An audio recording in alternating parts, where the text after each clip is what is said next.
Right cities की night bulletin दिन भर बिहार में आपका स्वागत है। मैं रिया। सबसे पहले सुर्खियों पर एक नजर। जगदानंद सिंह ने लालू यादव से की मुलाकात, तेजस्वी यादव भी रहे मौजूद। बीजेपी ने आरजेडी को किया आगाज, सीएम नीतीश अपने फायदे के लिए करते हैं राजनीति।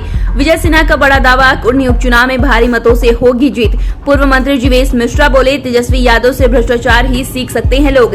नीतीश कुमार 1 मिनट में बीजेपी में शामिल हो जाएंगे, बोले प्रशांत किशोर। आरक्षण अधिकारों को लेकर नीतीश के मंत्री करेंगे पदयात्रा। मुजफ्फरपुर में लूट के दौरान सीएसपी कर्मी की हत्या, विरोध में खूब बवाल।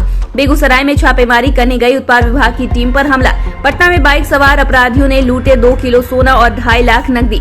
और बिहार में बढ़ने वाली है ठंड, 3 डिग्री तक कम हो जाएगा तापमान। अब खबरें विस्तार से। आरजेडी प्रदेश अध्यक्ष जगदानंद सिंह आरजेडी सुप्रीमो लालू यादव से मुलाकात की। लालू यादव की बेटी मिसा भारती के दिल्ली स्थित आवास पर दोनों नेताओं की मुलाकात हुई। इस दौरान बिहार के डिप्टी सीएम तेजस्वी यादव भी मौजूद रहे। दोनों नेताओं के लालू यादव से मिलने के बेहद खास माना जा रहा है। दरअसल लालू यादव के इसी सप्ताह दिल्ली से सिंगापुर में उपचार कराने के लिए जाने की संभावना है। ऐसे में उनके सिंगापुर जाने से पहले बिहार प्रदेश अध्यक्ष का मामला सुलझाने की कोशिश के रूप में तेजस्वी यादव और जगदानंद की एक साथ लालू से मुलाकात हुई। मुजफ्फरपुर के कुर्नी विधानसभा उपचुनाव को लेकर भाजपा प्रदेश अध्यक्ष संजय जायसवाल ने मुख्यमंत्री नीतीश कुमार पर जमकर निशाना साधा। उन्होंने मुख्यमंत्री नीतीश कुमार को आदतन धोखेबाज कह दिया। कुर्नी में हो रहे उपचुनाव के प्रचार नीतीश के जाने पर चुटकी ली। संजय जायसवाल ने आरजेडी को सावधान करते हुए कहा कि नीतीश कुमार राजद उम्मीदवार के चुनाव प्रचार में नहीं गए, लेकिन कुर्नी में जहां जेडीयू के कैंडिडेट है वहां जा रहे हैं। नीतीश जी काफी चालाक हैं, इसका फायदा वो खूब उठाते हैं। वे सिर्फ अपने फायदे की राजनीति करते हैं।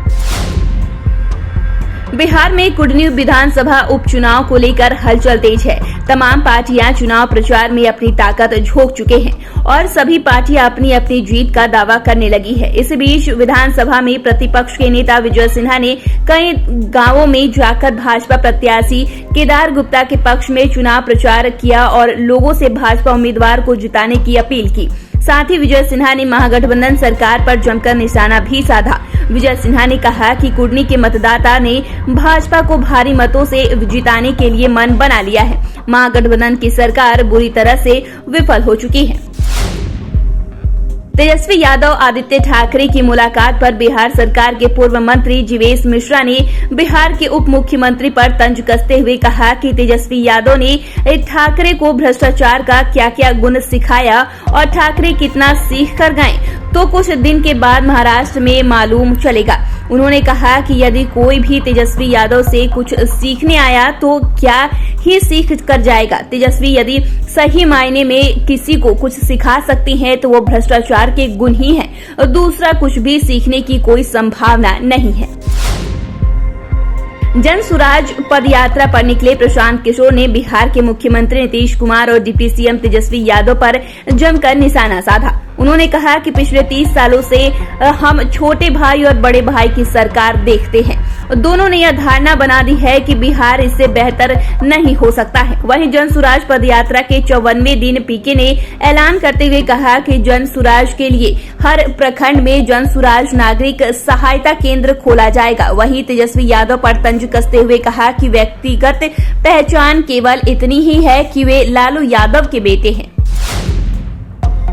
नीतीश सरकार में समाज कल्याण मंत्री मदन सहनी चंपारण में पटना तक पदयात्रा निकालेंगे।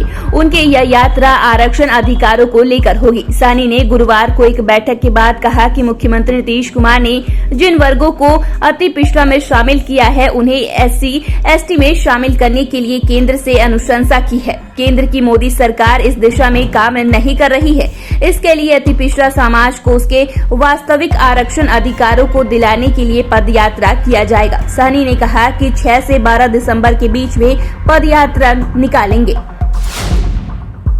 मुजफ्फरपुर में लूट के दौरान सीएसपी कर्मी की गोली मारकर हत्या कर दी गई। वारदात को अंजाम देने के बाद अपराधी सीएसपी केंद्र में रखे 1,80,000 रुपए लूट कर फरार हो गए। दिन दहाड़े लूट और हत्या की घटना के विरोध में सैकड़ों लोग सड़क पर उतर गए और सड़क पर आगजनी कर एनएच को जाम कर दिया।